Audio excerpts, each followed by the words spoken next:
Boa tarde a todos e todas. Estamos começando aí mais um encontro, mais um bate-papo. Vamos trazer temas aí importantes para a questão da primeira infância e da infância de uma forma geral.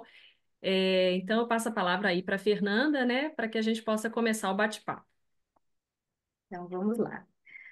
Bom dia, boa tarde a todos e todas, aos que estão presentes nesse momento, agradecer. Sabemos que o tempo de todos está corrido, tem muitas demandas de todos os lados,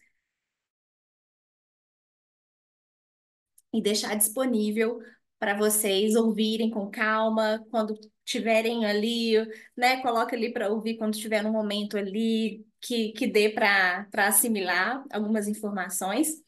Esse momento é um dos momentos formativos, né, que a Rede Primeira Infância de Minas Gerais Calma. quer proporcionar para vocês, principalmente aí para os municípios que estão aí na campanha dos planos municipais pela primeira infância. A ideia é trazer temas chaves do Plano Nacional Primeira Infância, que é um documento norteador da construção do Plano Municipal pela Primeira Infância, né? É um documento que traz diretrizes, objetivos, metas, conceitos importantes para a gente dialogar com o Plano Municipal pela Primeira Infância. E o mais importante é que traz também ideias, né? Ideias, ações finalísticas que podem ser feitas relacionadas a cada tema: educação, saúde, nutrição. E o tema nós tivemos uma aula, né, sobre o brincar, que é um dos capítulos do Plano Nacional, que é sobre o brincar, né, para trazer como que a gente pode proporcionar ações, objetivos e estabelecer objetivos e metas no nosso plano municipal que vão atender às metas que valorizem o brincar das crianças na cidade, na escola, em casa. Depois tivemos a aula sobre educação antirracista, que também dialoga com o Plano Nacional, e é muito pertinente colocar isso nos nossos planos municipais pela primeira infância.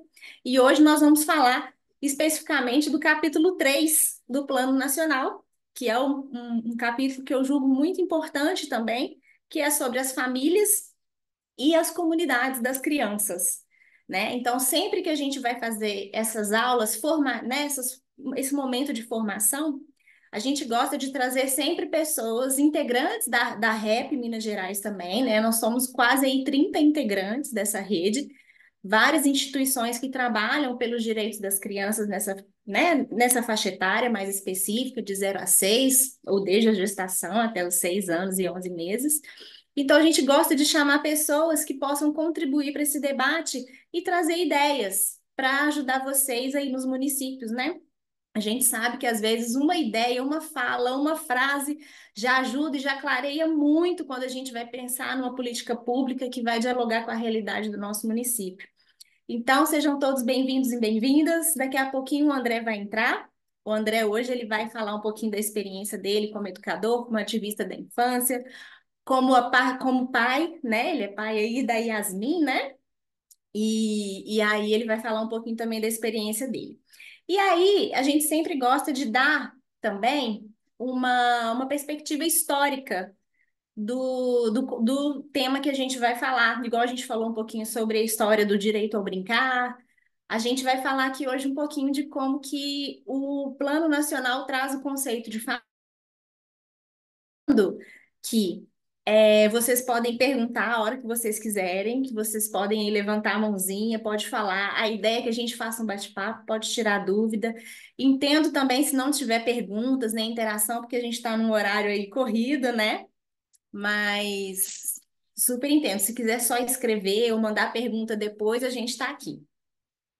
Bom, então vamos lá, né? Vamos começar com. Nós mostramos aí o primeiro vídeo da eu vou mandar até o link, porque não tinha começado a gravar ainda quando a gente colocou o.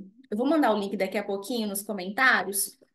Esse link do vídeo que a Fundação Maria Cecília Souto Vidigal fez sobre né, explicando bem, de uma forma bem didática, o que é essa parentalidade positiva, né? O que quando a gente fala, mas o que é isso? Parentalidade positiva? Quando a gente fala, o que que quer dizer isso? E eles conseguiram colocar, trazer nesse videozinho aí, de uma forma bem didática, de uma forma muito simples e não simplista, mas uma forma simples, né, didática para a gente entender. Gente, a parentalidade é interação, né? A interação presente com aquela criança. E a gente sabe que no mundo de hoje está muito difícil a gente ficar 100% presente, porque com essa era digital, né, a gente está, às vezes, fazendo muitas coisas ao mesmo tempo. A gente está trabalhando, a gente está no WhatsApp, a gente tem que responder uma pergunta rápida. Então, o WhatsApp, esse mundo digital, é, principalmente para nós mulheres, que às vezes fazemos muitas coisas ao mesmo tempo, para a gente ainda ficou mais ainda, porque ficou tudo muito imediatista, né? Então você recebe uma mensagem naquela cabeça, enquanto você não responder, às vezes você não fica, você fica inquieta, né? Então, eu acho que é uma reflexão importante da gente conseguir fazer cada vez mais, nem que seja 10, 15 minutinhos de uma presença presente com essa criança, desde bebezinha, desde pequenininha, que isso faz total diferença para essa criança no desenvolvimento dela.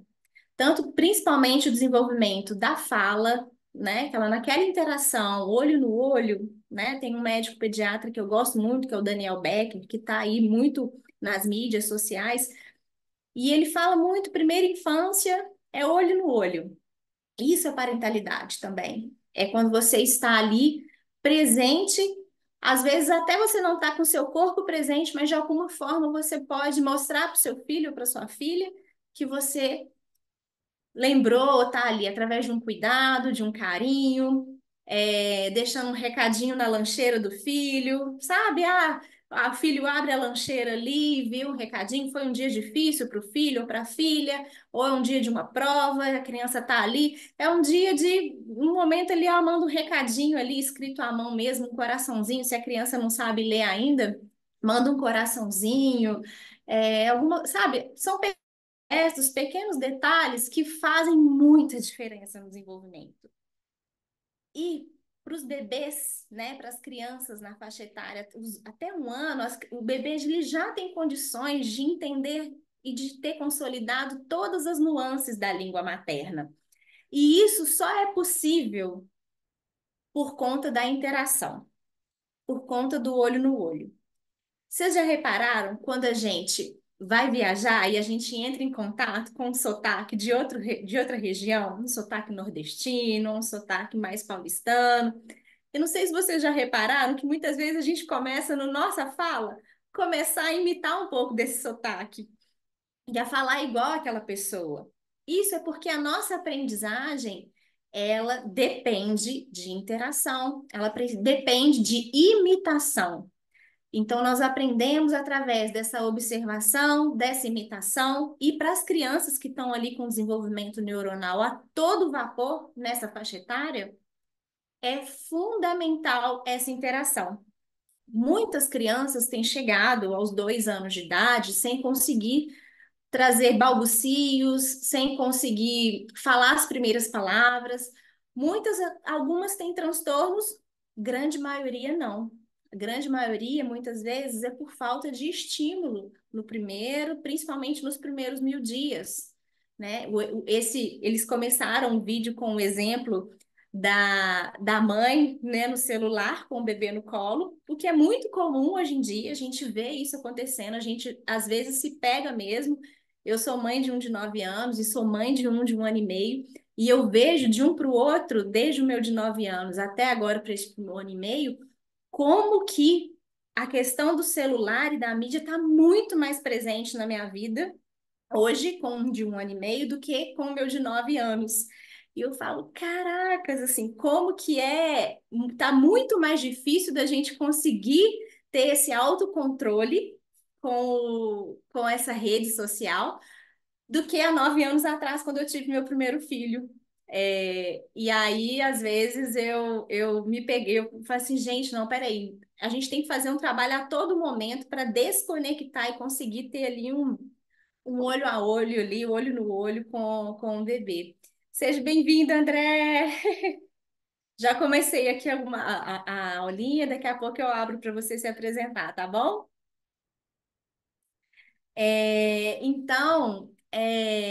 Eu acho que então a diferença de um ano do meu primeiro filho para esse meu bebezinho, eu tô vendo quanto que é. Então, é mais difícil esse autocontrole com relação às mídias ou com relação ao celular. Então, esse vídeo que eu passei para vocês da Fundação, falando sobre parentalidade, exemplificou muito bem o que a gente tem vivenciado hoje. E aí, como que é importante nesses 2 primeiros anos de vida da criança, esse olho no olho, porque vai fazer muita diferença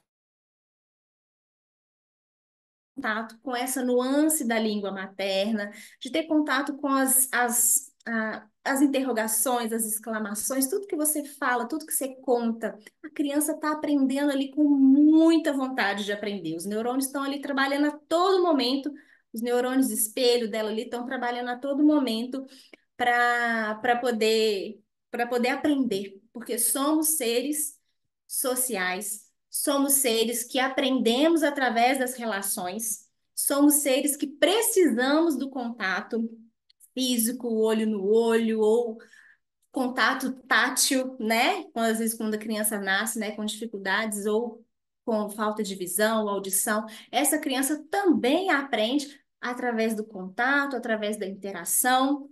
Então, somos seres sociais, somos seres que precisamos e aprendemos. Isso para a gente é um impulso que a gente. Então, a todo momento a criança está, então ela está absorvendo esse mundo ao redor dela. Então, a gente vai falar um pouquinho mais sobre isso, sobre a questão das telas também, mas eu quis iniciar dessa forma porque o vídeo trouxe esse tema e ressaltando o que é importante, é conversar, é chamar a atenção da criança para diferentes estímulos ao redor dela, é falar um pouquinho sobre, é contar uma história toda noite ou durante o dia, enfim, é criar uma rotina de presença presente, nem que seja ali no momento, separa o momento daquele dia e cria essa rotina. Bom, eu dei essa introdução para falar um pouquinho sobre o vídeo. Vou me apresentar, né? Eu sou Fernanda, faço parte da Rede Primeira Infância de Minas Gerais, através da Casinha da Floresta, que é um espaço, né, que atualmente tem atuado mais com assessorias e consultorias pedagógicas, mas já atuei muito o espaço aqui como um espaço para dar aulas para crianças, de forma individual ou coletiva, principalmente crianças com transtornos de aprendizagem, dificuldades de aprendizagem, baseado na ludoterapia e na naturezoterapia, que eu julgo. Atualmente, pela maternidade, pelas condições do contexto que eu fiquei no pós-materno, pós-parto, né? Eu optei, no momento, continuar trabalhando na Casinha da Floresta, mais com essas assessorias pedagógicas. Mas sou formada em pedagogia e tenho uma pós em psicopedagogia e psicologia do desenvolvimento da aprendizagem com uma formação complementar em neurociências também. Então, eu queria vir aqui compartilhar um pouquinho. Vamos começar agora com o capítulo 3 aí do Plano Nacional. Quer se apresentar, André, antes de eu começar? Quer falar com as pessoas, dar aí uma boa tarde? Olá, pessoal. Boa tarde a todas e todos. Eu me apresento depois, Fernanda. Você já está no pique aí, segue o fluxo. Tive uma dificuldade aqui para acessar o Zoom, mas já estou aqui, viu? Então, tá bom. Então, como eu já falei, é o capítulo 3 do Plano Nacional. Convido vocês a ler 9 páginas só, que é esse capítulo sobre as famílias e comunidades das crianças. Então, convido vocês a darem uma olhada rápida quando precisarem, mas nós vamos deixar aqui uma forma também mais acessível para a correria do dia a dia de vocês, para ajudar na construção e na formulação de algumas ações para o plano municipal de vocês, tá bom? Então, possibilidades para os municípios aí que estão na construção dos planos municipais. Vamos começar um pouquinho sobre o conceito de família que o Plano Nacional apresenta. A gente ouve muito falar isso, né? Mas o que é família, né? E o que é família muitas vezes depende do contexto social, cultural, histórico que a gente está, né? Porque família tinha um conceito há 100 anos atrás e hoje família tem um outro conceito, então depende mesmo aí desse contexto histórico, social e cultural que a gente vive. Mas o Plano Nacional da Primeira Infância traz um conceito bem abrangente, tá? de que a família ela vai se constituir a partir dessas percepções e desses sentimentos e vínculos instituídos que as pessoas têm e que emergem das formas particulares de se relacionar entre si. Às vezes a gente tem um sentimento, uma percepção de família, não só no núcleo da familiar que a gente nasce, mas no núcleo que a gente foi ou adotado, ou até família, sabe? Quando a gente sente, nossa, esse aqui é família, entre amigos, isso aqui é minha segunda família. Eu tenho muito isso quando eu morei um tempo na Bahia, meu primeiro filho quase nasceu lá e a gente constituiu uma família lá. São até padrinhos do meu filho hoje. Então, assim, é aquele sentimento, aquela percepção, aquele vínculo de que você pode contar com aquela pessoa, com aquelas pessoas. Então, o Plano Nacional traz essa abordagem também, né, de mais ampla. Lembrando que hoje a gente tem famílias monoparentais, a gente tem famílias de vários jeitos, né? E família só de vô, dos avós com o filho e o neto, enfim, a gente tem uma diversidade de configurações que o Plano Nacional abraça todos eles, tá bom? E aí, a gente precisa pensar na mudança das relações familiares ao longo dos séculos e como que isso mudou na percepção do cuidado, que no século XVIII, dessa criança pequena, que no século XVIII, com a Revolução Industrial, a gente teve uma mudança nesse cuidado com a criança, nessa percepção de família. A urbanização também trouxe uma outra percepção de cuidado. E no século XX, com a globalização, com as novas tecnologias, a gente também, com a diversificação do mercado de trabalho, com a mulher mais no mercado de trabalho, a gente teve uma mudança significativa também nesse conceito de cuidado, de infância, e gradativamente a necessidade de cada vez mais o Estado estar presente como uma das redes de apoio que a família precisa para estar no cuidado com essa criança de 0 a 6 e com essa gestante. Para o PNPI, deixa eu mudar de lado aqui. Para o PNPI, a família, né, para o Plano Nacional, a família é o grupo primário de família, é onde ali a criança nasce, onde ela vai ter o vínculo mais forte, tanto para a aprendizagem, referências para a aprendizagem, quanto para a constituição do sujeito e de sua personalidade. A criança pode ficar ali o dia inteiro na escola, ela pode.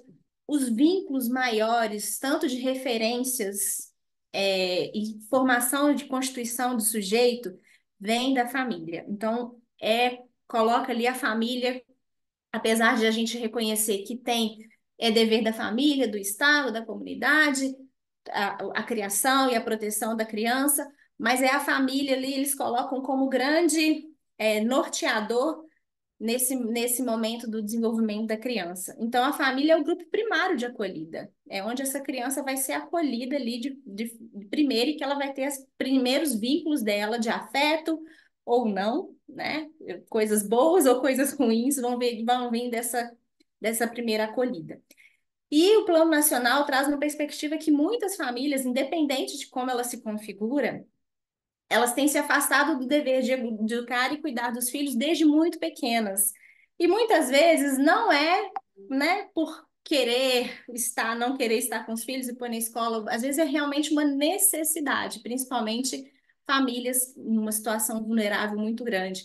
Mas a gente vê mesmo famílias, às vezes, que muitas vezes teriam condições de estar com os filhos mais presentes, optam por deixar muito tempo, por exemplo, numa creche, e muitas vezes cobram demais da escola e da creche por uma educação que primeiro tinha que estar ali com a família também. Então, o Plano Nacional também traz essa perspectiva de uma institucionalização da criança desde muito cedo.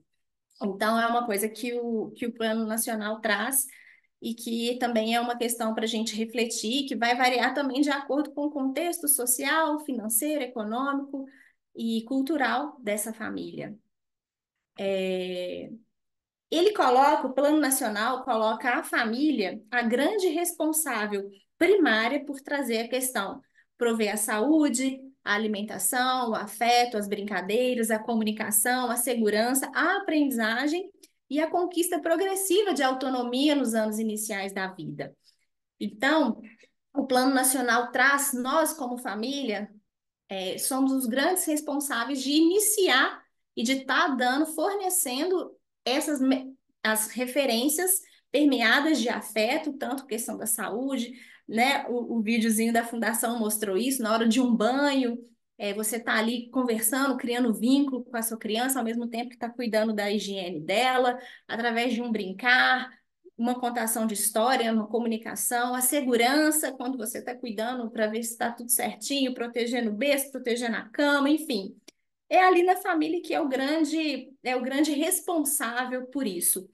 E o Estado e as outras instituições, elas entram como que eles vão proporcionar para que essas famílias tenham condições de fornecer saúde, alimentação, afeto, brincadeira, comunicação, segurança, aprendizagem. Mas é o vínculo é a família. E o Estado e a comunidade, os outros entram para proporcionar para que essa família tenha condições para fazer isso, para proporcionar esse momento. A gente sabe que é uma realidade muito diversa e muitas vezes a família realmente, dependendo, às vezes não tem condições de fornecer, às vezes, o mínimo que está aqui. A gente entende isso. E a nossa reflexão que a gente quer trazer isso é os responsáveis por fornecer essas condições para a família poder abraçar suas crianças. E aí eu queria trazer uma experiência que eu tive rapidamente, para dar a palavra para o André, já faltam poucos slides para eu finalizar essa parte. Eu fiz um trabalho com o Co-Criança que é uma instituição que trabalha com escuta de crianças lá em São Paulo, e eles vieram fazer um trabalho aqui em Belo Horizonte, junto com a ONU e com a Prefeitura de Belo Horizonte, né, para o projeto de urbanização da região ali da Helena Greco, ali no Isidora. Eles vão derrubar tudo, tudo. Deve manter só uma das ruas principais lá que vai manter. O resto, eles vão derrubar, as famílias vão ter que sair de suas casas. Eles falaram que um processo de escuta foram as próprias famílias que optaram por fazer isso, derrubar tudo e construir do zero, esse processo de urbanização da região, que é uma ocupação, né? Ao longo de um histórico de uma ocupação. E ouvindo as crianças ali foi muito interessante, porque muitas crianças falaram assim: a gente não vai gostar do projeto de urbanização. E quando a gente perguntava por quê, nossa, mas vai ser legal, vai ter praça nova, vai ter rua nova, vai ter uma casa nova para vocês brincarem, para vocês morarem, né? Por que vocês não vão querer? Não acho que não vai ser legal essa urbanização. Porque a gente vai perder os becos. Aí todo mundo falou assim, é mesmo? Vocês vão perder os becos? Então, assim, para a gente entender o nível de vínculo dessa criança que nasceu naquele lugar, independente se era um lugar de ocupação, não era a melhor casa do mundo, não tinha saneamento básico, ela cresceu naquela casa, naquele lar, com aquela família, com aqueles pais que muitas vezes, às vezes, não teve condições de dar os melhores exemplos, enfim, né? Por uma série de motivos, e ela se sente extremamente apegada àquele lugar. E aí eu falei, mas por que você não quer que acabe com os becos? Porque a gente não vai poder brincar mais na rua, a gente não vai poder brincar mais de polícia e ladrão, porque é nos becos ali que tá tudo escuro, que é o melhor lugar para a gente brincar de polícia e ladrão, é o melhor lugar para a gente brincar de pega-pega, de pique-esconde, porque se tiver rua, aí vai ter carro, vai ter iluminação, a brincadeira não vai ser mais a mesma. E aí a importância dos vínculos que essa criança cria, tanto com a família quanto com o seu espaço, ambiente, são muito intensos nesses primeiros anos de vida. Então, a importância desse ambiente acolhedor como que a criança se conecta nesse espaço desde muito pequena, como que é importante, né? E aí o Estado, que vai ser o agente que garante que as famílias consigam dar esse cuidado primário que a gente citou aí, dar condições de saúde, alimentação, aprendizagem, e comunicação e segurança. E aí, por que que um plano nacional fala que é o Estado que tem que garantir isso e por que que é a família que é o primordial nesse processo todo? Independente de qual seja a sua configuração. Aí eles trazem 5 pressupostos. Para finalizar minha fala, eu vou finalizar com esses 5 pressupostos. O pressuposto 1, de que a família é, na sociedade atual, a instituição que desempenha o papel central e insubstituível de atender às necessidades de desenvolvimento da criança. A escola pode vir com grande coparticipante desse processo de desenvolvimento da criança e é fundamental, até como um lugar de orientação para essas famílias. A escola pode vir, o sistema de assistência social, de saúde, né, os médicos da família, né, que tem cada estado, às vezes, tem seu próprio programa, com o o programa Criança Feliz, cada estado tem o seu jeito, o Rio Grande do Sul também desenvolveu um, acho que é o PIM, também é específico. Cada estado vai desenvolver suas estratégias e municípios para dar assistência a essa família, mas é a família que vai fazer a diferença muitas vezes de forma mais intensa, e isso aí a neurociências, né? A neurociências mostra para gente como que o papel da família, da mãe, né, do pai nesse processo, a fala, a entonação da fala, o reconhecimento da fala da mãe, do pai, de quem teve ali durante a gestação, como que isso marca profundamente a criança, né, desde a barriga da mãe. Então, é por isso que ele traz esse pressuposto, que é a família que vai desenvolver esse papel central, com as principais referências, né? A criança leva para a escola aquilo que ela já absorveu ali durante meses, durante a gestação, durante os primeiros anos de vida. Então, então esses outros órgãos, eles dão esse apoio, as referências, mas é a família que tem esse papel central. O pressuposto 2, né, de que o Plano Nacional traz deixa eu colocar aqui, isso, é de que a família, ela precisa ser valorizada nas suas possibilidades de discutir, refletir e definir seu próprio projeto de vida. E isso inclui a forma de criar e educar suas crianças. É um pressuposto que traz abertura para muitas discussões, que traz abertura para até não, mas então se a família quiser educar o filho batendo no filho, colocando de castigo, então pode, né? Não é que pode, ela tem o que o Plano Nacional traz é que, assim, a partir da observação do desenvolvimento daquela criança, junto com todas as experiências de vida que aquele pai, que aquela mãe tem, e que vão se refletir na paternidade, na maternidade, na hora de criar os filhos, junta todas essas experiências sociais, culturais, de violência ou não, junta tudo isso, mais as experiências que elas tiveram na hora de criar os filhos. O Plano Nacional fala que é importante valorizar essas diferentes experiências, mas é importante também a família ser orientada do que não é, por exemplo, não é legal, não é assim. Hoje em dia a gente fala que é inadmissível você educar uma criança batendo nela, colocando de castigo. Então, mas apesar do Plano Nacional colocar isso como uma possibilidade no sentido de essa família ela pode, eu quero colocar integral meu filho na escola. Eu quero colocar só meio período. Eu quero que meu filho seja educado nos moldes cristãos ou não. E poder escolher em qual escola vai colocar de acordo com as suas referências que eles querem passar para os filhos. É nesse sentido que o Plano Nacional traz, de que é interessante a gente ver que é uma possibilidade de deixar a família também construir. Agora, quando uma criança está numa situação de muita vulnerabilidade social, né, aí já é uma outra questão, né? Apesar da criança, ela vai trazer várias vivências dela naquele ambiente, às vezes de agressão física, psicológica, sexual. Essa criança, no momento, dependendo da intensidade do que é vivenciado, ela é retirada previamente da sua família, previamente, ela é retirada por um tempo daquela família, mas o Estado tem que continuar dando suporte para essa família se reorganizar e fazendo o papel de educar mesmo aquela família até ela poder ser reinserida em sua família, essa criança. Porque o foco tem que estar na família. O foco tem que estar nessa atenção à família. E o Plano Nacional traz isso. Atenção ao artigo 14 do Marco Legal, né, que as famílias devem receber orientação sobre maternidade, paternidade, aleitamento materno, alimentação complementar saudável, crescimento e desenvolvimento infantil, prevenção de acidentes e educação sem violência.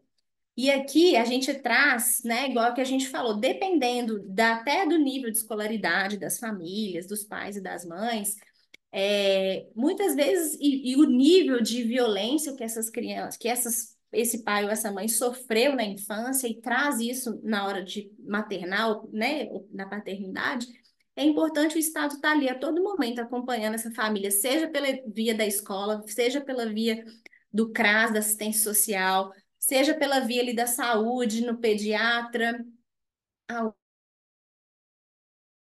que é fundamental para o desenvolvimento integral daquela criança.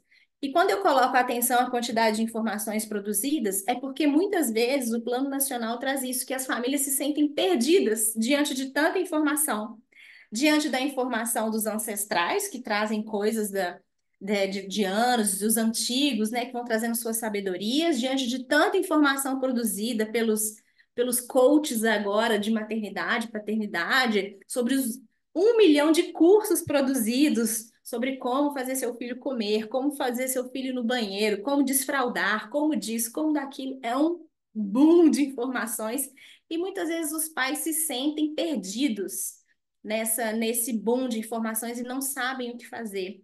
E o que o Plano Nacional traz, que é muito importante, observar o filho e a filha, porque tá junto para observar e ver o que é factível para o desenvolvimento do seu filho naquele momento, o que não é, porque às vezes uma coisa dá certo para o seu filho, para sua filha, e outras coisas não se encaixam. Então, cursos que falam de fórmulas mágicas, a gente tem que tomar cuidado, porque às vezes a gente cria uma expectativa muito grande em cima do nosso filho e da nossa filha, e que não vai condizer com a realidade que ele está inserido, né?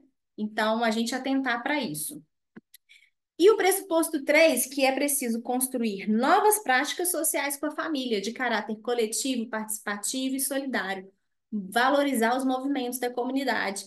Enquanto você tem aí um movimento BH pela infância, Lafayette pela infância, quando você tem movimento do aleitamento materno, ou lugares de convívio, como praças, parques, que as famílias ocupam, se existe e se tem uma infraestrutura básica para eles irem, as famílias vão, sabe? Então, não subestimem a presença das famílias nesses espaços públicos, porque as famílias vão quando tem infraestrutura e um lugar bacana para os filhos estarem brincando. Valorizar esses movimentos, trazer esses conceitos de comunidade para essas famílias. Então, é preciso construir novas práticas. Então, quando você começa um movimento, não bata, eduque, existe até um movimento desse, né? Acho que é no Rio de Janeiro, não bata, eduque, você começa a mostrar para a população novas práticas que podem ser inseridas, que vão ajudar o seu filho ali a se desenvolver sem necessariamente usar de violência, né? Enfim, então isso é construir novas práticas. Você tem o pressuposto 4, que é o apoio e fortalecimento das famílias, devem ser pautados em relações dialógicas. Ou seja, isso aqui é um fato muito importante que eu vivenciei isso muito como mãe e vejo pessoas vivenciando isso também quando a gente também vai fazer escuta. Quando a gente às vezes chega no serviço de saúde, principalmente quando ele é público, a gente se depara às vezes com profissionais ou mal qualificados, ou profissionais muito cansados, ou às vezes são bem qualificados, mas às vezes o sucateamento está tão grande que é muita demanda, essas pessoas estão cansadas, essas pessoas às vezes estão mal remuneradas, e aquilo ali, quando você vai para um atendimento público, é como se você não se sentisse acolhida naquela sua necessidade. Tipo, assim, estou te fazendo um favor, né? Então, eu não tenho obrigação de te acolher, eu não tenho obrigação de te ouvir, eu não tenho obrigação. Então, isso, eu, como mãe, vivenciei isso um pouco, assim, e vejo muitas pessoas falando, né? Eu fui fazer uma escuta lá numa EMEI e uma das auxiliares falou: a gente gostaria de ser tratado pelo menos com mais dignidade nos serviços públicos. Quando você vai num posto de saúde, quando você vai para a escola.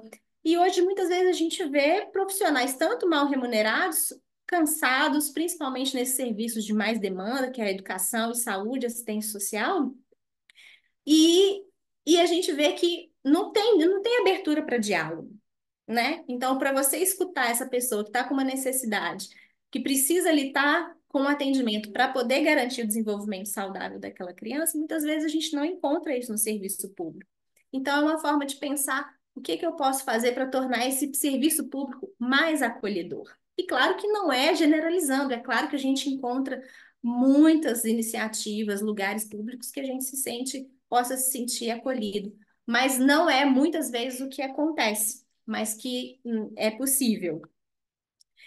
Pressuposto 5 para finalizar, que é uma base de apoio às famílias, é construída com uma política social que erradique a miséria e a pobreza, primeiramente, porque você está numa situação de miséria e de pobreza, você não consegue fazer muito pelos seus filhos.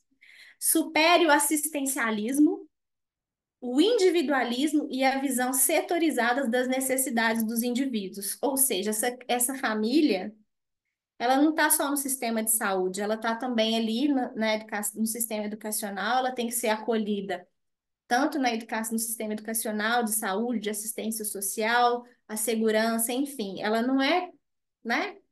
Por isso que muitas famílias ficam muito desamparadas, aquelas famílias que começam com as crianças com transtornos, né, dificuldade de aprendizagem e o boom de diagnósticos, né, e possibilidades de diagnóstico, as famílias ficam apavoradas, porque assim, os profissionais não, muitas vezes, não sabem o que está acontecendo com o filho, dão diagnósticos errados, ou não sabem avaliar, não sabem acompanhar, e o filho e a família fica perdida nisso tudo aí. A família e a criança, então, ela vai.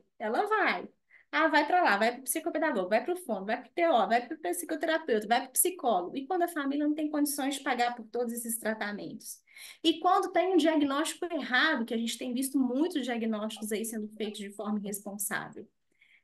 Então é isso, assim, a gente tem que superar questões primárias da miséria e da pobreza. O Plano Nacional traz muito isso, de olhar primeiro as famílias em situação de muita vulnerabilidade social, né? São famílias que a gente tem que ter um olhar atento e ir dando esse suporte, superar a visão assistencialista que muitas vezes a gente tem nos discursos dos órgãos públicos, né? É um direito, não é, não tô te, é um direito de todos a ter todos esses serviços e do individualismo também pensando de forma mais coletiva. Então, eu vou passar agora a palavra para o André. Eu trouxe alguns conceitos mais. Depois, eu convido vocês a lerem um pouquinho sobre os objetivos e metas lá do capítulo 3 do Plano Nacional, que eles trazem algumas ideias de como que vocês podem, municípios, organizar suas metas finalísticas sobre isso, falando um pouco sobre a atuação da escola, da assistência social, da saúde. E aí, é 2 páginas só, aí depois podem ajudar a orientar vocês. Eu vou convidar o André, ele vai se apresentar e a gente vai para um bate-bola agora aqui.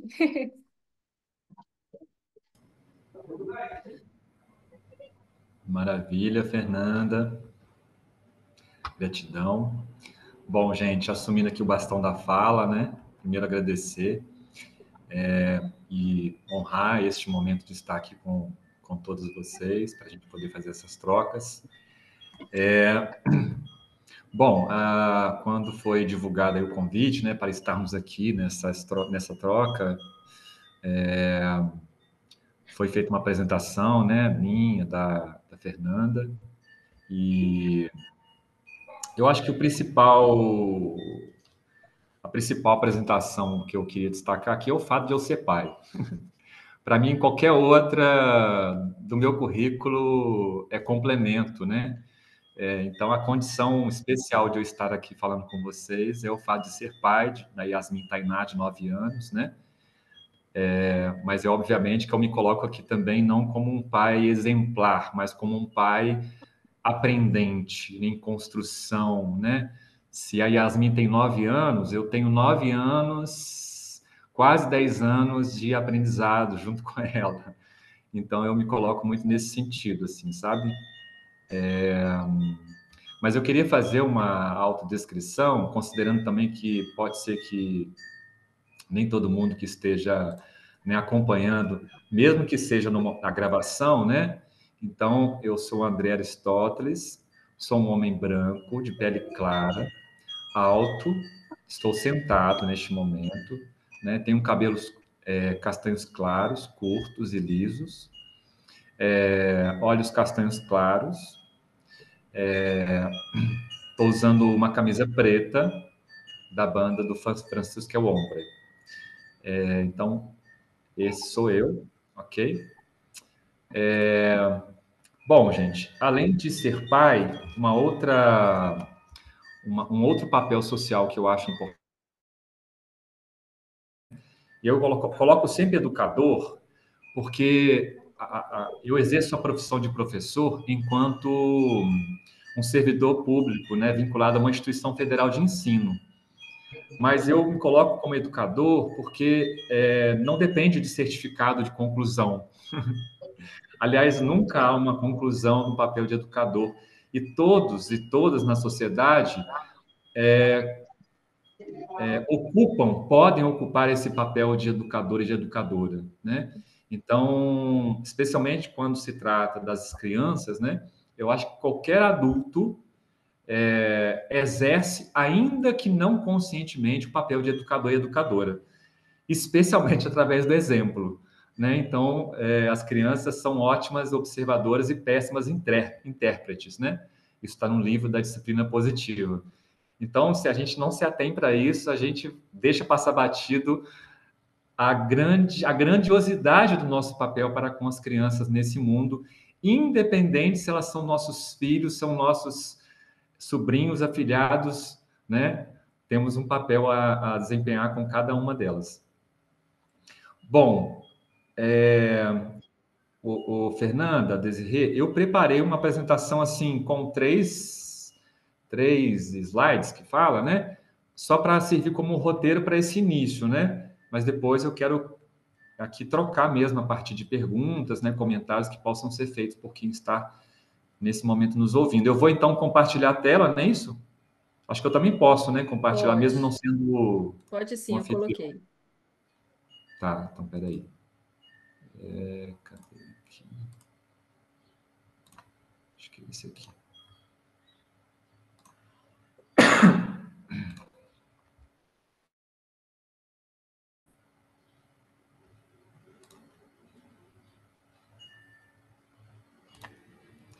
Bom, deixa eu ver aqui como é que está aparecendo para vocês. Está aparecendo já, não? Tá aparecendo em tela cheia, tá ótimo. Está aparecendo? Tá sim. Então, deixa eu... Bom, gente, esse tema, né? Desafios e possibilidades para uma paternidade.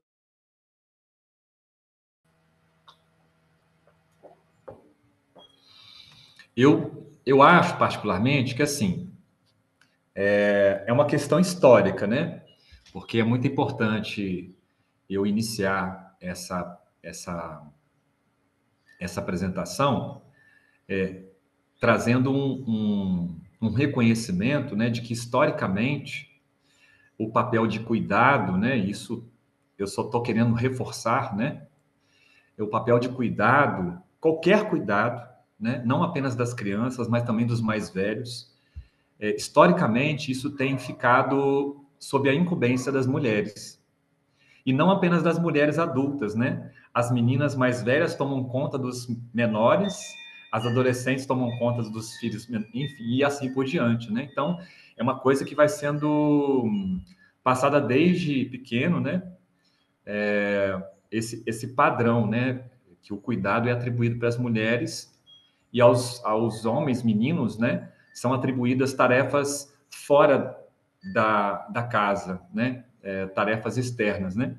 Isso já foi exaustivamente estudado por diferentes pesquisadoras, autoras, especialmente feministas, né? Vários artigos científicos, teses, dissertações de mestrado, tem vários livros publicados sobre isso, mas acho que é muito importante a gente reforçar isso, porque estamos avançando, estamos, mas a passos muito, muito ainda, de uma forma muito embrionária, passos muito lentos. Então, é preciso dar passos mais significativos, né, em direção a essa igualdade, né, de gênero, sobretudo nas tarefas de cuidados, porque, afinal de contas, é um direito das nossas crianças, é um direito dos nossos filhos. Além disso, a gente tem um outro dado, né, que é importante também reforçar, que, como consequência disso, né, milhares de crianças que não têm o pai biológico na certidão de nascimento, por exemplo, né? E aí tem outros fatores também dessa ausência, né, dos homens na paternidade. Além de não estar na certidão de nascimento, estão ausentes em termos emocionais, afetivos, né, não estão verdadeiramente presentes na vida dos filhos. Então, sabe por que isso acontece, né? Enfim, são N situações, fatores que podem explicar isso, e eu não vou entrar muito assim no mérito disso, porque não seria o caso de aprofundarmos isso aqui agora. Mas eu coloquei alguns que eu acho que são da minha perspectiva, ok, gente? Estou falando da minha perspectiva, que na verdade, né? Qualquer outro pai teria uma outra perspectiva, algumas parecidas, outras diferentes da minha, né? E eu acho que é por aí também. Eu acho, particularmente, que um dos primeiros, eu coloquei como primeiro aqui, mas pode ser que tenha outros que venham antes desse, tá? Mas, na minha perspectiva, um primeiro e grandioso desafio é a transformação da visão sobre o que é ser homem na sociedade. Então, a questão vem muito antes de o homem ser pai verdadeiramente, né? E o que eu quero dizer com isso? Transformação da visão. Quando eu falo que, historicamente, os papéis de cuidado ficaram e ainda estão, né, sob incumbência das mulheres, isso significa que existe um padrão, uma convenção social em que qualquer criança, quando nasce, ela sendo menina, ela vai receber uma espécie de padrão de visão de mundo e uma série de comportamentos que vão ser a ela, papéis que vão ser a ela atribuídos pelo fato dela ser mulher. E quando nasce menino, biologicamente, estou falando biologicamente falando, também vai acontecer a mesma coisa. E aí eu vou dar um exemplo. Menino é azul, menina é rosa. Só para citar esse exemplo aqui, bem básico. A partir disso, você vai ter brincadeiras que só servem para meninos e brincadeiras que só servem para meninas. E aí eu cito o exemplo da brincadeira de boneca. E aí tem um menino que ele foi brincar com a minha filha e outra menina de boneca, quando eles tinham 4 anos e ele tinha 4 para 5. Ele começou a brincar de boneca e quando a avó, o pai viram, né, ambos falaram que aquilo não era brincadeira de menino, né? E ele ficou super sem graça, porque naquele momento era o que estava rolando, digamos assim, e ele simplesmente foi espontaneamente, porque ele não tinha esse preconceito, né? Essa visão que os adultos já tinham preconcebidas. Então, ele ficou muito sem jeito, muito sem graça. Em outras vezes, ele até brincou escondido, mas depois que ele foi crescendo, ficou mais predominante essa visão, que aí vem um outro tema importante, que também não vou aprofundar, mas é bom a gente citá-lo, a questão do machismo, né? O quanto que a sociedade vai reproduzir pensamentos, comportamentos dos seres aos mais complexos. Então, ele simplesmente parou de brincar de boneca porque ouviu dos adultos próximos de que aquilo que não era brincadeira para ele. Que brincadeira para ele era jogar futebol. A mesma coisa aconteceu quando as meninas quiseram jogar futebol, né? Os adultos disseram para elas que não era brincadeira de menina. Isso aconteceu, inclusive, na escola da minha filha, uma e outra escola que ela estudou, mas não foi por parte da escola. Era assim, as meninas formavam um time e os meninos formavam outro. Isso, as crianças tinham 7 anos. Vejam, os meninos com 7 anos de idade argumentando com a professora que futebol não era para menina, que não era para as meninas jogarem futebol. Então, as crianças com 7 anos de idade.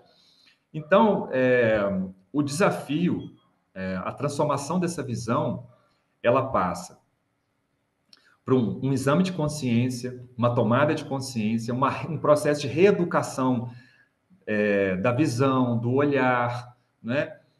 Obviamente que passa também por leituras, por informação de qualidade, né? Por trocas, e aí vai ter vários espaços que vão poder trazer esse tipo de abordagem para que essa transformação aconteça, porque ela também não acontece da noite para o dia, né? E aí, voltando aqui para o assunto do homem, novamente, a maneira como o menino vai virando homem vai sendo extremamente... vai sendo um processo, assim, de repreender as emoções, né? As tarefas de cuidado não são para eles, né? Então, portanto, isso não entra como atribuição. Então, o que acontece? Uma vez eu até ouvi dizer uma frase, né? Se os meninos pudessem ficar à vontade, livres para brincar de boneca na infância, pode ser que isso influenciaria positivamente num papel de cuidado lá na frente, quando ele viesse a ser pai, mas não apenas pai, porque não se exerce a educação de uma criança apenas na paternidade. Você pode ser padrinho, você pode ser um tio, né? Você pode colaborar como rede de apoio na educação, nos cuidados do filho de um amigo, da filha de uma amiga, né? Então, as possibilidades de exercer o cuidado com as crianças são múltiplas, né? Então, essa questão, o primeiro desafio. Agora, existem muitos espaços, né, hoje em dia, que os homens possam entrar em contato com novas referências de masculinidade, né? Porque a referência de masculinidade dominante é essa que coloca um homem como um ser sem sentimento, um ser que deve cuidar predominantemente do provimento econômico, é um ser frio, um ser que não demonstra afeto, né? Que deve simplesmente ditar regras.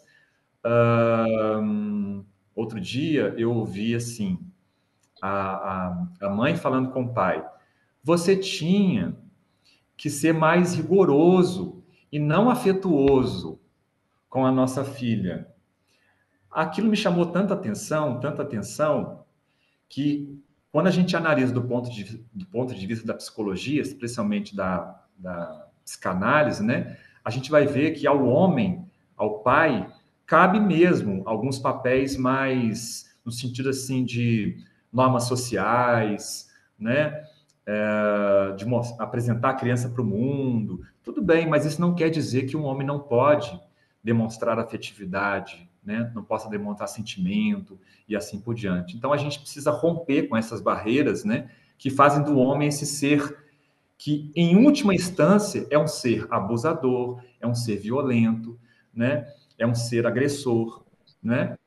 Então, acho que tudo isso, toda essa transformação da visão sobre o que é o ser homem na sociedade, passa pelo rompimento de todos essas questões que os homens acabam se envolvendo, né? Em última instância, em atos violentos mesmo. Porque, no final das contas,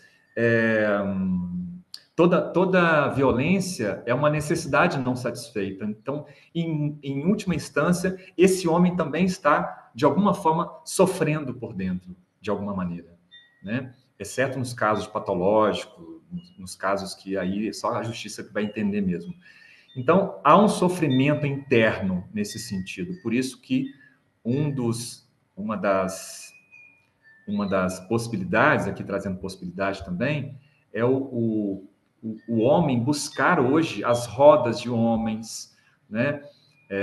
Que existe online, existe presencial, para junto com outros homens buscar compartilhar sua vulnerabilidade, trazer à tona os seus desafios, seus sentimentos, ouvir esse processo. Esse processo de escuta é um processo que amadurece muito, né? Esse processo de transformação da visão. E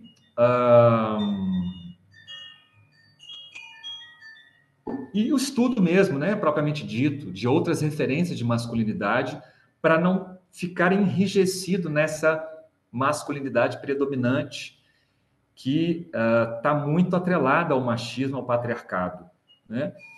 O André, posso Oi, fazer uma breve observação nessa sua fala? claro, sem dúvida. Que eu queria até agradecer, porque eu acho muito importante a sua presença nesse tipo de discussão, porque é uma forma de também trazer representatividade, né? Voz também para esses pais, porque a gente fala muito, quando a gente fala em cuidar de quem cuida, né, quando a gente fala, né, principalmente nesses primeiros anos de vida, a gente fala muito de quem gera, a gente fala muito de quem amamenta, daquela professora ou da auxiliar que está na educação infantil, que é majoritariamente mulheres que estão na educação infantil.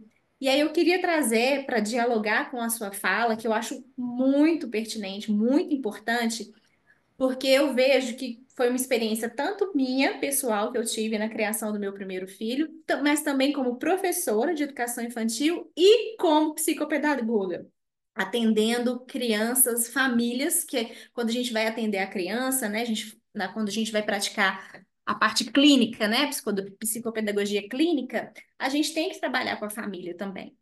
E aí eu queria trazer três coisas muito importantes, que eu acho que é muito importante aqui sua presença nesse sentido. Primeiro, como mãe, eu lembro que meu primeiro filho, até 5 anos de idade, eu sempre monopolizei demais a ação com o meu filho, com o meu primeiro filho. E não no sentido de que eu achava o pai incompetente, nada disso. É aquela coisa mesmo de consciência que você vai passando. Você é mãe, você tem que fazer a comida, você tem que arrumar a casa, você tem que sair para brincar. Então, até os 4, 5 aninhos dele ali, fui muito eu, mãe. E aí eu falei assim, gente, não, peraí, deixa eu começar. Aí eu falei, não, pai, vai agora você sai de casa, você vai andar de bicicleta, vai ensinar ele a andar de bicicleta, vai brincar.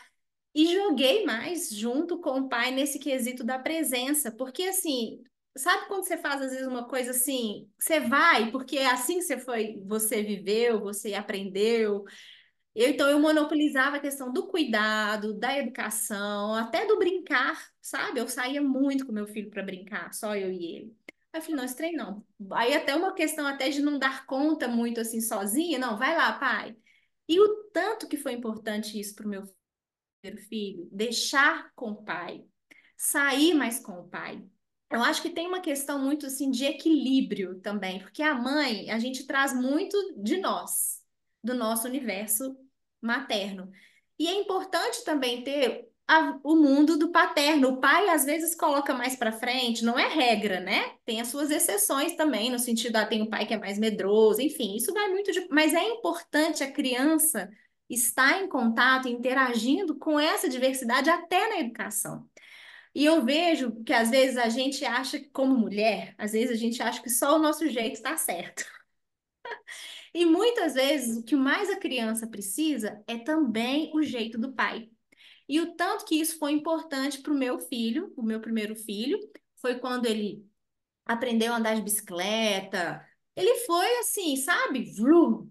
Foi muito importante para ele. O pai começou a fazer mais comida. Hoje ele é apaixonado pela comida do pai. Eu falei, ai, que bom, que ótimo, que eu não preciso só eu fazer comida.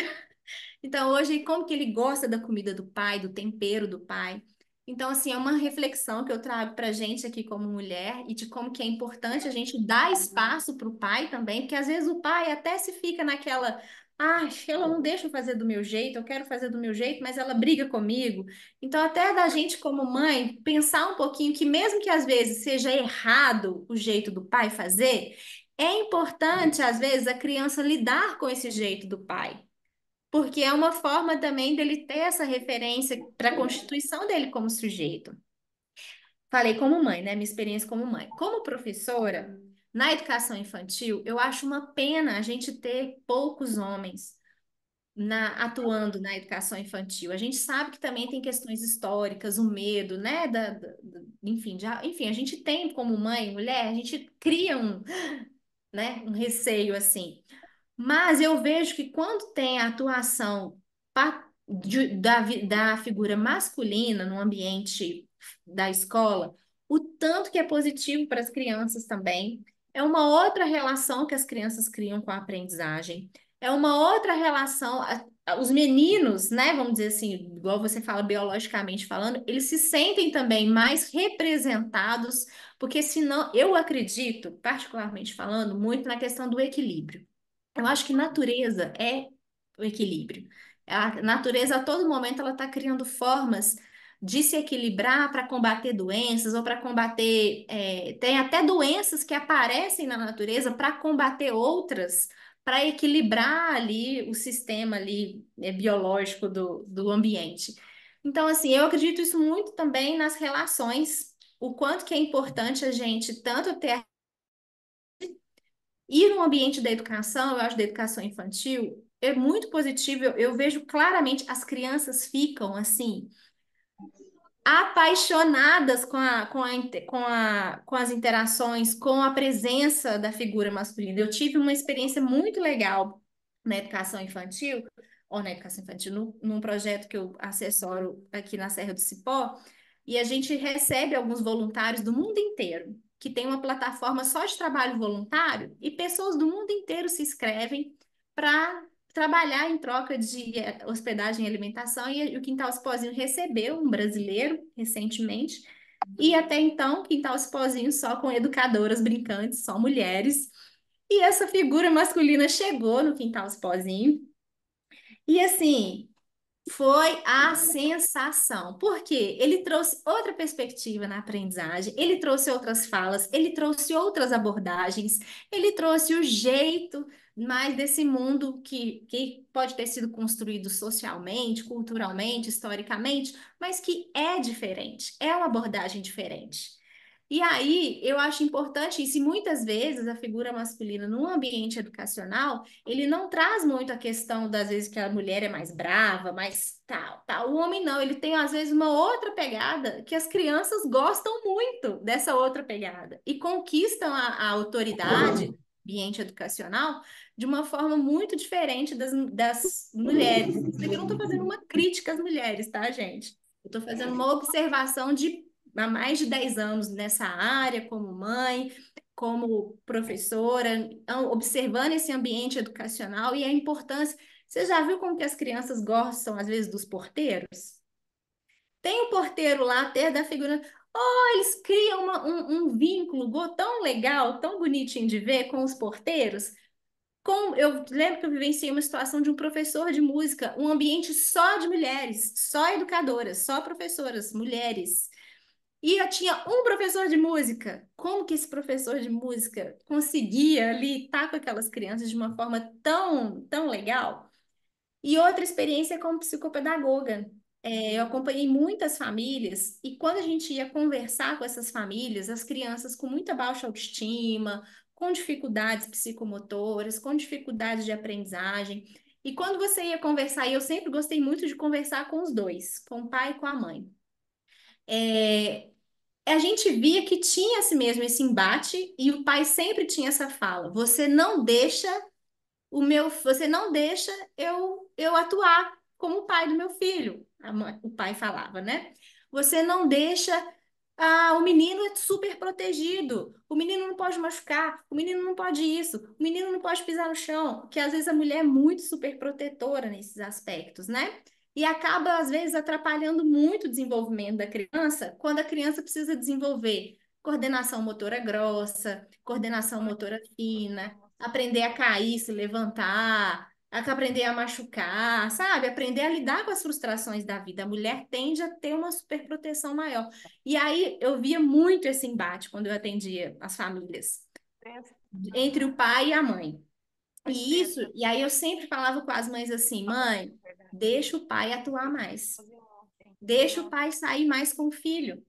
Pode-se ter uma atitude diferente da sua, mas é importante para o filho também ter essa referência masculina, ter essa referência da. E isso eu não estou dizendo aqui julgando questão de gênero ou não, é questão de ações diferentes, posturas diferentes. Porque normalmente o pai tem a tendência mais de colocar para frente, né? De não, bora, isso aí, caiu, levantou, vamos aprender, entendeu? É claro que não é uma atitude geral, né? Cada um é cada um. Mas eu via muito esse embate quando eu atendia aqui no consultório. Então, eu que trouxe só para dialogar, porque eu acho muito importante a gente trazer isso aqui, porque a educação, essa questão de parentalidade, às vezes fica muito a cargo, tanto é que no vídeo da Fundação Marília Souto Vidigal só apareceu figura materna. Eu vou até ver de novo, acho que foi só a figura da mulher. Não apareceu ainda muito a questão da ação positiva do pai. Mas tem é muito importante. Eu só queria corroborar aqui com essas três experiências para falar a importância de você estar trazendo isso também. Maravilha. Fernando, quando você fala sobre o vídeo, né, eu também observei essa questão de não aparecer a figura masculina e no Plano Nacional Primeira Infância aparece a palavra paternidade 30 vezes. Mas isso não é uma crítica, tá? É só uma observação. Porque o fato é que ainda em pleno século XXI, ainda a mulher é a figura central de cuidado. Então, não dá também para a gente reivindicar que a figura paterna, né, e a paternidade estejam ali ocupando o lugar que deveriam ocupar. Mas eu, particularmente, acho que a gente precisa forçar a barra, sabe? E especialmente em relação ao Estado, à legislação, né, e às empresas. Porque depois eu vou falar aqui que o desafio também não está só, né, no âmbito individual de transformação da visão, né? Porque aí eu vou partir para uma perspectiva freiriana, né? Que a gente se educa em comunhão. Então, à medida que eu transformo a minha visão e compartilho com outro homem, ou também estou ajudando no processo de reeducação do olhar e da visão de outros homens. Estou ajudando a trazer outras referências do que significa ser homem, ser pai na sociedade, né? Sem que isso seja uma receita, sem que isso seja um modelo a ser seguido, né? Mas apenas formas diferentes, né? Então, isso tudo vai amplificando como aquela pedrinha que a gente joga numa água parada e a gente vê aquele monte de onda irradiando para os lados, né? Agora, isso tudo que você trouxe, né? Eu fiquei aqui querendo já passar para o próximo desafio, que nesse processo de transformação da visão do que é ser homem na sociedade, igual eu disse, é ideal que isso aconteça ainda na infância. Então, aí eu tô querendo aqui falar diretamente para você que é pai, que é mãe e que é adulto e tem crianças sob o seu cuidado, né? Para que os meninos não cresçam seguindo essa referência de masculinidade dominante, de que ele não pode fazer isso porque isso é de menina, de que ele não pode fazer isso porque isso é de menina, que a menina não pode. Então, acho que isso a gente precisa romper com essas barreiras lá na infância, especialmente na infância, né? Porque quando o menino passa para a vida adulta, e infelizmente, né? Aí eu já venho de uma perspectiva, né? Digamos assim, acadêmica, não bem acadêmica, mas numa visão ancestral, o ritual de passagem do menino para o homem adulto, ele foi simplesmente castrado há milhares de anos atrás, né? Então, se você pegar, por exemplo, comunidades indígenas, né, mais antigas e tudo mais, existia um rito, hoje ainda existe, né, em muitas comunidades indígenas existe um ritual de passagem do menino para um homem adulto, né, um ritual de passagem ancestral. E quais são os rituais de passagem que nem são tão rituais, que vieram a ocupar esse espaço, né? Pornografia, o pai às vezes leva o menino para algum tipo de primeiro ato sexual, né? O pai meio que vai ensinando para o filho, né, que ele tem que, olha, se você apanhar, você tem que bater, então vai reproduzindo esse machismo, esse patriarcado. E como é que esse menino, esse adolescente, depois homem, vai conseguir ser um homem afetuoso, amoroso, respeitoso, se ele conheceu como ferramenta, não de conheceu como demonstração de afeto, dinheiro, né? Eu tenho um amigo que ele, a vida toda, ele, infelizmente, também não é uma questão de culpabilização, mas é uma questão que a gente reproduz muito do que os nossos pais nos deram, né? E a gente precisa honrar o que eles nos deram, porque eles também fizeram tudo que podiam, mas a forma dele demonstrar amor para os filhos sempre era pagando coisas para os filhos, presentes caros, escola cara, mandava para os Estados Unidos e não sei o quê. E ele sempre reclamou da ausência dos filhos na vida dele, né? Hoje ele é um cara assim que sofre muito porque os filhos não procuram ele, só procuram quando precisam de dinheiro. Então é preciso que a gente rompa com esses padrões, com esses mecanismos, né? E aí eu acho que se isso não acontece até o homem ser pai, aí eu vou falar um pouco da minha experiência. A paternidade é uma janela de oportunidade que um homem tem na vida para se transformar enquanto homem. E se ele conseguir fazer isso, não importa se está tarde, porque não existe esse tarde, né? Porque vai ser uma transformação que vai vir a trazer benefícios não apenas para o próprio filho ou para a própria filha, mas para si mesmo enquanto ser humano, né? Para a companheira ou para o companheiro, né? Se for uma relação homoafetiva. Então, eu particularmente, muito embora, né? Já tenho na minha história de vida, né? Eu tive várias outras oportunidades que me colocaram diante dessa transformação de visão, né? Então, eu tenho duas irmãs, né? Eu acho que a presença de irmãs na minha vida, né, me ajudaram muito nesse olhar para o feminino, né? A minha mãe tive o privilégio de ter a minha mãe presente durante toda a minha infância, né? Embora ela tenha falecido cedo. O meu pai foi um sujeito que, apesar de trabalhar o dia todo, as poucas vezes que ele ousava me levar para o trabalho, assim, está na minha memória como se fosse a coisa mais extraordinária do mundo. Eu estar com meu pai no ambiente de trabalho dele, para mim, eu vejo isso hoje como o tanto que foi profundo, as poucas vezes que ele conseguiu fazer isso, porque ele deve ter feito isso, digamos assim, desafiando até a própria hierarquia, né, do trabalho dele, mas ele fez isso para estar próximo, né? E eu sinto isso, né? Então, ele me levou para ter contato com a natureza. Então, eu tive essas outras oportunidades. Mas foi na paternidade, foi quando eu me transformei pai, foi logo no início, gente. Logo que eu soube que ia ser pai, veio aquele susto, né? Aquela coisa assim, opa, e agora e tal. Mas eu aproveitei, abracei assim, com muito amor e carinho, essa nova jornada na minha vida.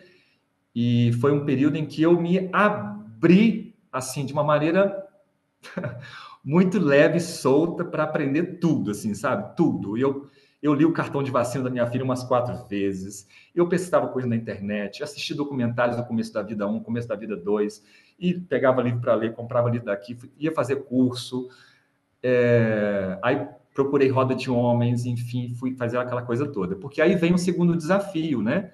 Porque a gente precisa, de alguma forma, da maturidade necessária. E a maturidade não vem assim no piscar de olhos, né? No estalar dos dedos, né? Consciência e responsabilidade. O filho precisa ser prioridade, não tem jeito, né? O ideal é que as escolas pudessem explicar para as crianças a importância do planejamento de ter um filho ou não.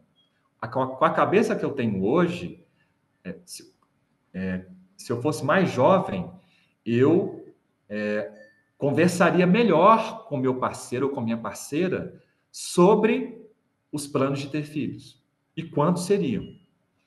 Por quê? Porque é claro que a gente só vai saber da magnitude, né, e das demandas que a paternidade e a maternidade vão impor para a gente depois que a gente Mas eu acho que vale muito a pena a gente entrar em contato com esse universo, né, como a Fernanda falou, esse universo da maternidade e o universo da paternidade, porque isso é uma forma da gente, se preparar, né? E eu acho que a gente se prepara pouco para isso. E aí depois vem um bololô de coisas. E as crianças. Inclusive, é uma das metas, um dos objetivos, André, desculpa, é só para não perder o fio da meada. Um dos Uhum. objetivos e metas que o Plano Nacional traz para essa questão da família, né, falando sobre paternidade, é colocar já no ensino médio, trazer discussões sobre isso, sobre paternidade, sobre maternidade, sobre direitos humanos, sobre direitos da criança, já trazer esse tipo de discussão ainda no ensino médio. É uma das diretrizes que o Plano Nacional traz. Apesar de ser pela primeira infância, é uma ação como de prevenção para esses adolescentes, esses jovens, né, no ensino médio, já terem contato com conceitos sobre a área, sabe? Vai, me saiu aqui? Deu uma interrompida aqui e voltou. Isso, vai lá. É só essa observação que eu queria. Eu vi mesmo, Fernanda, que no Plano Nacional tem essas. No capítulo 3, inclusive, né? Que você tinha falado dele aí.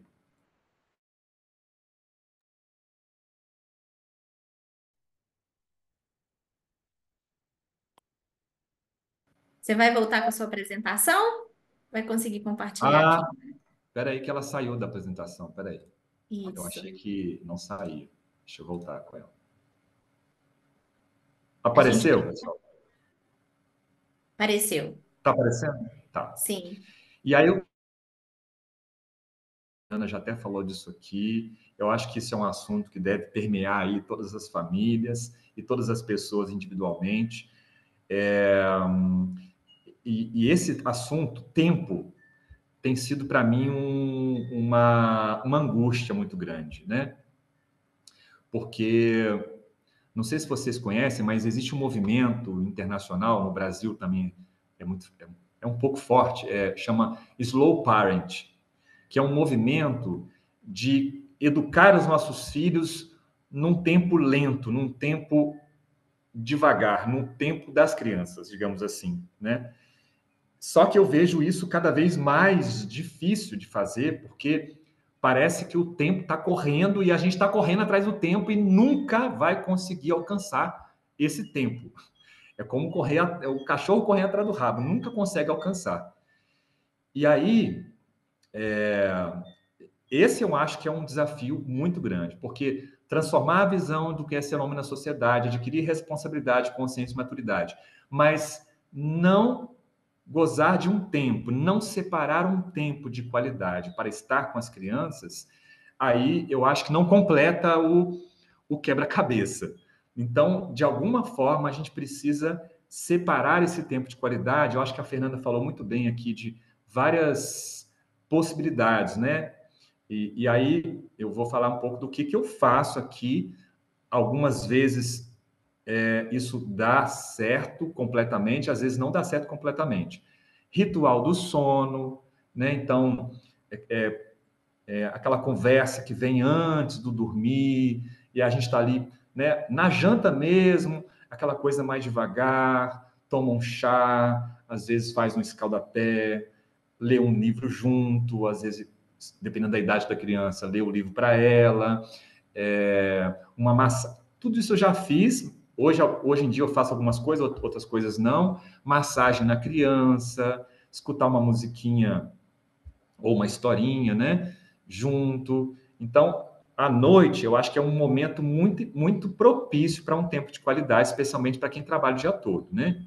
Agora, quem pode almoçar com tempo de qualidade, sem correria, também é uma ótima oportunidade, né? Tomar o café com as crianças ali e tal, levar a criança na escola ou buscar. Então, acho que isso é muito importante, sabe? Um outro desafio, que está muito no capítulo 3 também, né? Eu já até falei rapidamente, mas eu vou passar só como um informe, assim.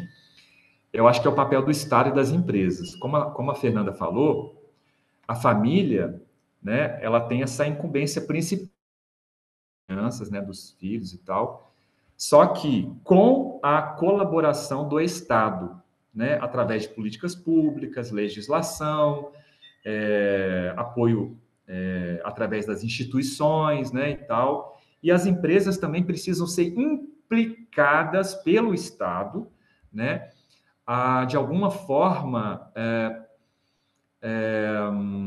propiciarem, especialmente aos homens, né, e continuar propiciando às mulheres os momentos necessários, o tempo necessário e, de alguma forma, ajudar com que os profissionais conciliem a vida pessoal, familiar com a vida profissional. E aí eu vou citar uma experiência que tem acontecido no mundo todo. Em alguns lugares isso está mais avançado, em outros nem tanto. No Brasil, eu ouvi dizer que essa experiência começou no final do ano passado, não sei como é que está hoje. Tem alguns países que estão reduzindo a jornada de trabalho de 5 para 4 dias da semana, de 40 para 30 horas, se não me engano. E o que tem acontecido? A Finlândia, acho que a Finlândia é um desses países, né? Nem todas as empresas, eu acho que a adesão é voluntária. O que as pesquisas, o resultado das pesquisas até agora já mostraram? Houve um aumento da produtividade, portanto, da parte das empresas, é um resultado positivo, né? E os funcionários também relataram que gostaram da ideia e disseram várias coisas que estão fazendo no tempo livre. Estão ficando mais com a família, estão aproveitando mais para fazer atividades de lazer, né? Claro que isso depende de din-din também, né, gente? Claro, o contexto econômico de cada família também isso vai interferir. Então, isso também vai depender de país para país, né? Lá na Finlândia, as famílias estão fazendo isso com tempo livre. Se aqui no Brasil vai acontecer da mesma forma, a gente não sabe, né? Porque são vários fatores que implicam nessa questão, né? Então, queria só citar esses exemplos aqui em relação ao Estado e às empresas. Tem um desafio que eu coloquei aqui, último desafio, antes de entrar nas possibilidades e fechar. A Fernanda falou, eu achei assim, nossa, ainda bem que a Fernanda falou disso, porque eu estava com medo de falar disso e ser mal compreendido. Mas o que ela disse, eu quis aqui trazer com outras palavras, né? Que quando eu falo as mães, eu não estou dizendo todas as mães, né? Mas, de forma geral, as mães precisam compreender o papel do pai, né, na vida das crianças, dos filhos, para além da conjugalidade. E os pais a mesma coisa, porque há também essa dificuldade de compreensão dos homens pais no papel que as mães exercem com as crianças, né? Porque quando não existia esse mundaréu de informação, igual a Fernanda falou, era tudo na base, minha avó disse assim, meu avô fazia assado, era a sabedoria ancestral passada de geração em geração, as coisas davam errado, mas também davam muito certo. Aliás, acho que dava muito mais certo do que errado. Então, o que acontece?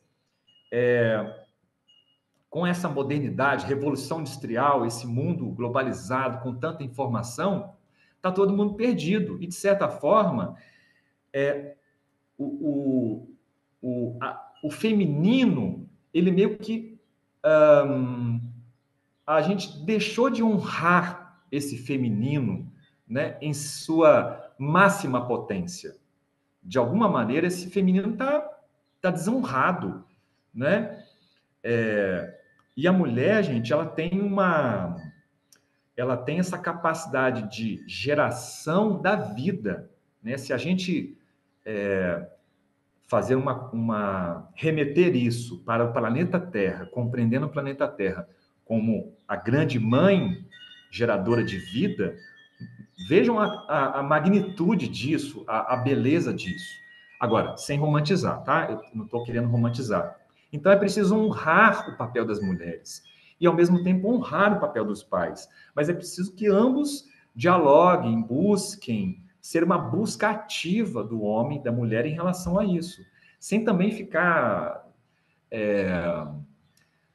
digamos assim, mergulhando demais também no mundo das informações, porque também fica perdido e não sabe muito bem o que fazer.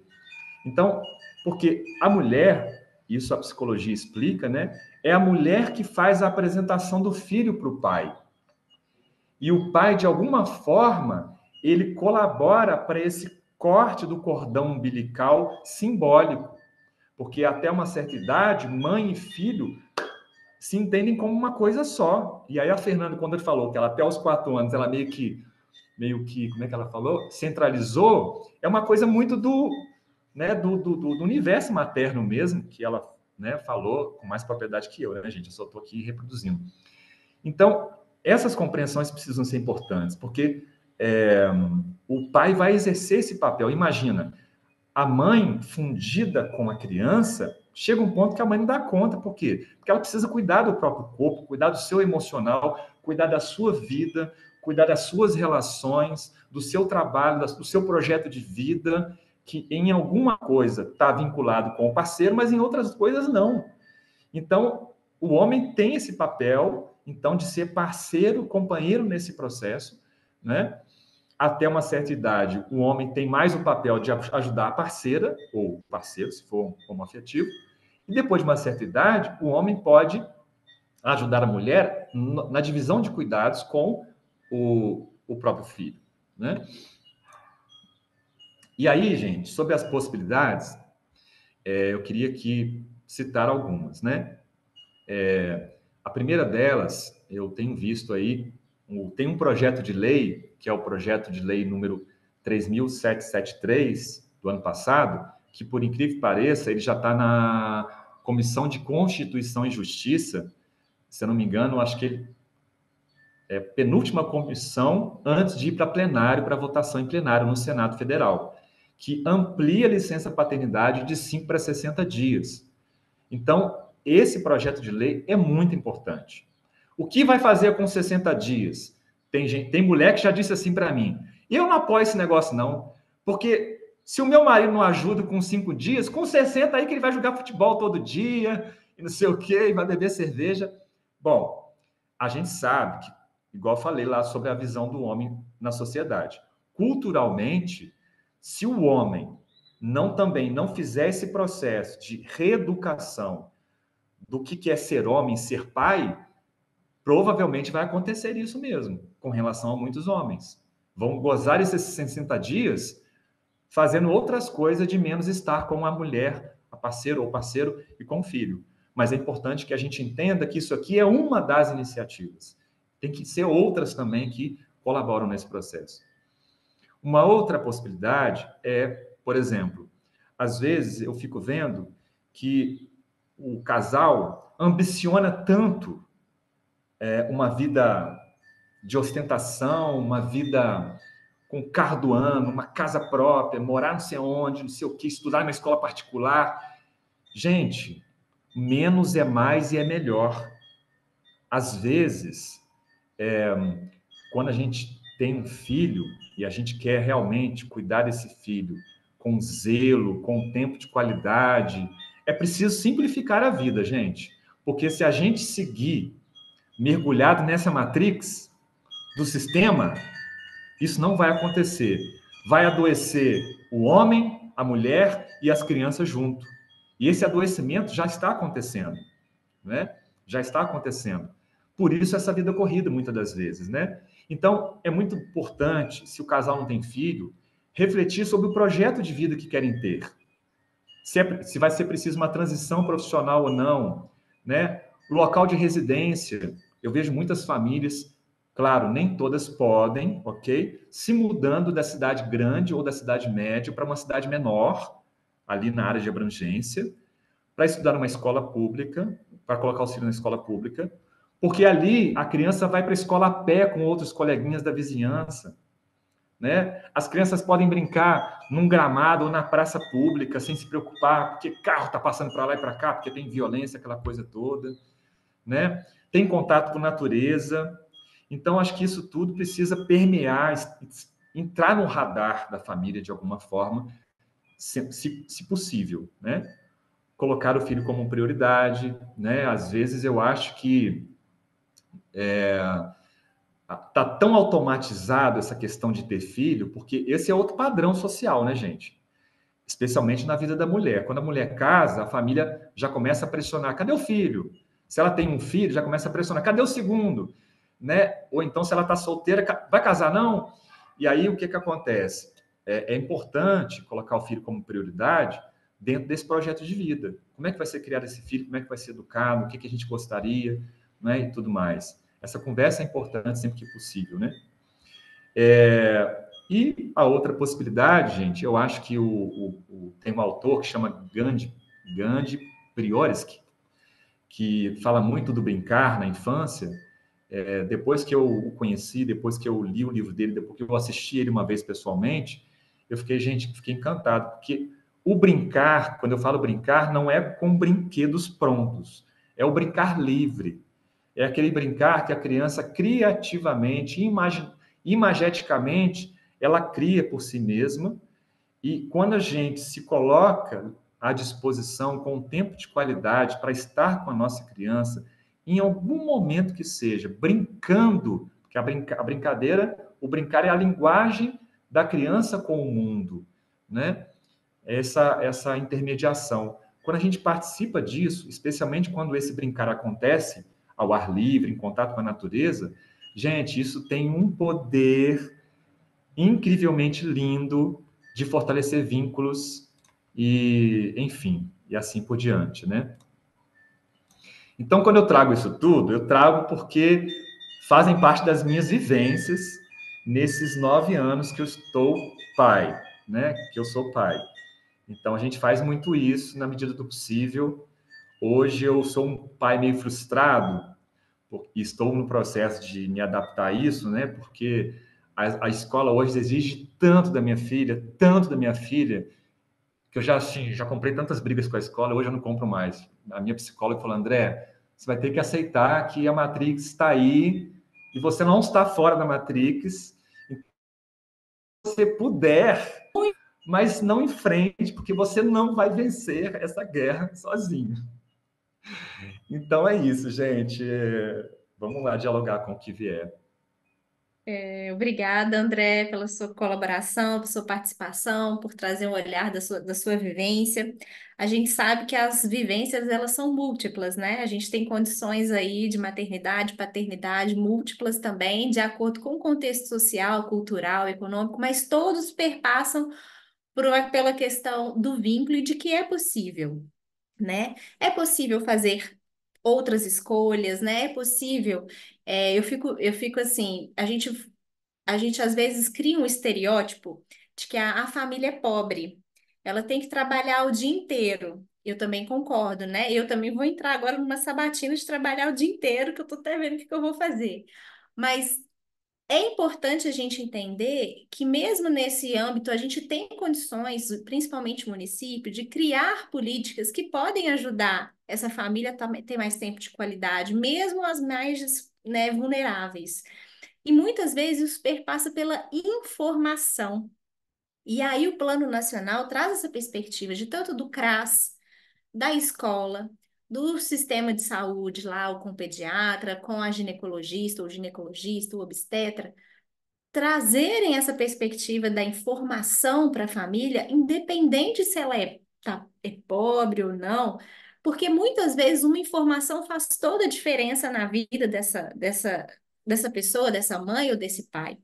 Será que eu não posso criar um sistema de empresas amigas no meu município? Empresa amiga da primeira infância? Será que eu não posso criar uma política na minha empresa de que famílias que têm crianças na primeira infância vão aí para uma jornada de trabalho de 7 horas? Não sei, é polêmico isso, né? É polêmico. Mas será que eu não posso pegar ampliar a licença paternidade, ampliar a licença maternidade, e a gente sabe que o caminho é longo. Será que eu não posso criar um esquema aí de um momento, um lugar para o meu filho, uma creche dentro da empresa, né? Que vou permitir ali o aleitamento materno continuar? O importante é a gente informar, independente se a pessoa está numa situação de vulnerabilidade social ou não, e eu vivencio isso muito aqui aqui com os atendimentos com as famílias, na minha lida como professora. Às vezes, uma informação faz toda a diferença. E você trazer essa informação de uma forma didática, né? Falando ou sobre telas, sobre o que pode acontecer com essa. Eu acho que o importante é a gente ir ter escuta. Uma das metas também, objetivos do plano, além de trazer informação, criar situações dialógicas com as famílias, né? A assistência social, a educação, porque às vezes eu vejo o que acontece muito, até no ambiente educacional, eu falo isso porque fui professora há muitos anos na educação infantil, ou a família tende a colocar a culpa na escola, ou a escola tende a colocar a culpa na família. Mas é muito difícil a gente atuar conjuntamente, cada um exercendo seu papel. E muitas vezes a escola tem o papel, sim, de educar a família, muitas vezes. A assistência social também. Por mais que a família tenha essa autonomia garantida por lei de educar de acordo com seus princípios, muitas vezes o educar não significa ditar de uma forma ditadora, mas significa informar também. Ó, eu vou trazer uma informação aqui que é importante para o desenvolvimento do seu filho, e às vezes essa informação faz toda a diferença independente da condição socioeconômica, muitas vezes. Eu fico vendo da amamentação. Eu tinha uma pessoa que me ajudava, que de 15 em 15 dias ela vinha me ajudar na labuta aqui para dar uma faxinão na casa. E ela não conseguiu amamentar os 3 primeiros filhos dela. E no quarto filho, e ela falando assim: Nossa, eu não amamento, meu leite não desce, que não sei o quê. E uma pessoa com uma situação mais vulnerável, né? Mais que lida pra caramba, trabalha, mas no quarto filho dela, o que que aconteceu? Ela foi para um hospital que tinha uma informação correta, fez a língua presa, que o filhinho dela nasceu, e o leite dela desceu no quarto filho. Entendeu? Então, assim, e por mais que ela trabalhe o dia inteiro, ela ainda chega, ela consegue amamentar o filho, nem que seja, ela complementa com fórmula, né? Ou, mas às vezes nem é nem com fórmula, não, é com o Neston mesmo, que é o mais barato, né? Pega ali o Neston ou mistura ali com água, com alguma coisa e complementa com o leite dela. Mas consegue amamentar e ficou toda feliz que conseguiu amamentar. É a gente também quebrar alguns padrões, igual você falou, e alguns estereótipos. Eu vou abrir aqui, será que tem perguntas? A gente está já quase aí estourando o nosso tempo, Eu queria só fazer mas uma complementaçãozinha, Fernanda. Aí vai depois a lá, gente Isa. abre para as pessoas. Primeiro, assim, né, agradecer o André, né, que está sempre ativo, né, sempre participante, sempre trazendo reflexões muito importantes para a gente. E, assim, infelizmente a gente não dá conta de abordar todas as temáticas, né, porque o assunto acaba puxando outros, mas eu acho que essa questão mesmo da importância, né, dessa visão de uma paternidade presente, ela está relacionada com essa conversa familiar, comunitária, com esse contato com a natureza, quanta coisa, né, que foi surgindo aqui com esse olhar atencioso, com relação à criança e tudo que ela precisa. E a gente vê muitas vezes, né, disputa entre a mãe e o pai, ou a gente vê visão, né, esse machismo que o próprio André citou, e o quanto que os planos municipais podem ajudar nessa questão de pensar em ações, programas e projetos para desconstruir essa visão aí né, de papéis que muitas vezes são tão prejudiciais, né, tiram possibilidades aí de um crescimento saudável dessa criança. Então, essa questão, o que a gente pode pensar no município para estar promovendo rodas de conversas periódicas dos pais, das mães, pais com as mães, e o espaço público como sendo espaço de encontro. E se há encontro, há debate, há informação, há reflexão, há o conhecimento de outros modelos, e eu acho que isso só traz benefícios para as crianças. E a própria questão da criação do movimento Lafayette pela infância, o quanto que a gente pode fazer a diferença no município da gente, né? Lafayette surgiu, a gente, né, tem muito dialogado muito dessa questão do BH pela infância. Então, assim, todo mundo é ativista também nesse sentido de estar propondo ações no seu município para discutir os direitos da criança, para discutir a parentalidade positiva. Então, eu acho que foi uma conversa muito boa. Agradeço muito, André, pela sua fala, sempre tão serena e sempre tão sensata. Eu gosto muito de te ouvir. Eu acho que foi uma tarde muito boa. Aqui a Sandra Remonde, né? Parabéns a Fernanda e ao André pela qualidade das apresentações, foram extremamente relevantes. Tenho certeza que o pessoal aqui né, do programa Criança Feliz, várias, né, visitadoras aqui de Cristália, a maioria de Cristália participou com a gente, Jaimorés, né, o pessoal de Curvelo. Então, eu acho que é tão bom saber, né, que a nossa fala, né, que a nossa reflexão vai estar chegando a tantos municípios e com certeza vai, pela gravação, outras pessoas vão poder ver também. O Desirê, eu achei que eu tinha colocado ali como desafio, mas eu acho que eu coloquei e tirei porque fiz uma alteração. Eu acho que um dos desafios também é que a gente precisa, de alguma forma, maior com o Poder Judiciário. Eu acho que quem pode ajudar muito isso é a OAB e setores da OAB, porque eu acho que na cabeça de muitos magistrados e de promotores ainda prevalece, né, um modelo arcaico de visão sobre o papel do pai e da mãe após o divórcio, né? Então, tem promotor e juiz que ainda falam de visita. Isso já acabou, gente. É convivência familiar, né? Então, eu, por exemplo, tenho nossa, aqui é um acordo de convivência, né? Então, segunda, terça e quarta, minha filha fica comigo na parte da manhã, na segunda à noite também, e aí final de semana a gente reveza, e aí férias meio a meio, enfim, essa coisa toda. Isso é o mínimo, né? Vai de acordo com o contexto de cada um, né? Mas eu já tive que enfrentar resistências, assim, de promotor, de juiz, assim, sabe? Com entendimento completamente equivocado. Tipo assim, assunto de escola é de atribuição da mãe. Eu falei, por que é só da mãe? Por que eu não posso participar dessa discussão? Sabe? Assim, eu falei, gente, que coisa mais doida. Isso eu estou falando da minha experiência, mas assim, eu já escutei de muitos pais e também de mulheres, né, as mesmas críticas ao Poder Judiciário, que a gente sabe que não é todo o Poder Judiciário, né? Eu, por exemplo, conheci um juiz que, assim, elegantemente disse para a mãe, você precisa desapegar um pouquinho. Porque esse pai aqui está querendo fazer a parte dele. Então, acho que isso não é comum. Os caras que tem. Ele falou assim: os homens que vêm aqui vêm assim, com uma dificuldade até de fazer o mínimo, que é pagar a pensão. Então, vejam que ainda existe uma resistência, porque é aquela coisa, né? É separar a conjugalidade da parentalidade. Uma outra coisa que eu queria dizer, Desirê, sobre a questão das telas, né? Gente, uma coisa muito, assim, uma coisa que parece simples, mas ela tem uma potência, que é a gente olhar nos olhos da criança, sabe? Toda vez que eu quando eu aprendi isso, eu nunca mais deixei de fazer. Toda vez que eu vou conversar com a minha filha, desde pequenininha, quando ela era mais baixinha, eu baixava no nível dela, olhava nos olhos dela e conversava com ela. Hoje a gente conversa olhando nos olhos um para o outro, assim, espontaneamente. E às vezes eu fico vendo no parquinho o pai e a mãe. Eu sei que o pai e a mãe precisam também, às vezes, enquanto o filho está brincando, precisam olhar as mensagens, responder, ligar para alguém e tal, aquela coisa toda. Mas, gente, eu vejo que as crianças, elas estão brincando, mas elas estão olhando para ver se o pai e a mãe estão olhando ela balançar no balancinho, se eles estão olhando ela escorregar no escorregador.